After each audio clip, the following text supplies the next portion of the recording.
l'appelait le Napoléon des Soudans. Mais ce que beaucoup ignorent, c'est que Samori Touré n'était pas né roi. C'était un homme ordinaire devenu le cauchemar de l'armée française.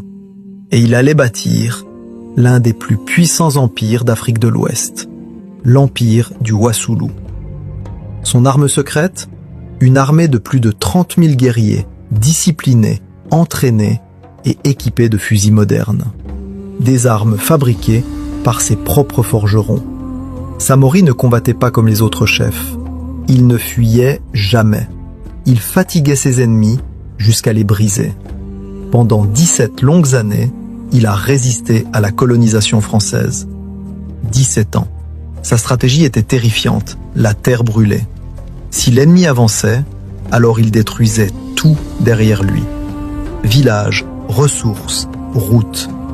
Il préférait voir ses terres en flammes plutôt que sous domination étrangère. Mais en 1898, Samori Touré est capturé par surprise. Exilé au Gabon, il meurt loin de son empire. Mais les légendes ne meurent jamais, car son héritage a traversé les générations. Samori Touré était l'arrière-grand-père de Sékou Touré, le premier président de la Guinée indépendante.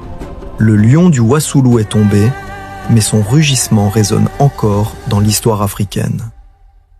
Abonne-toi pour découvrir les héros africains qu'on ne t'a jamais appris à l'école.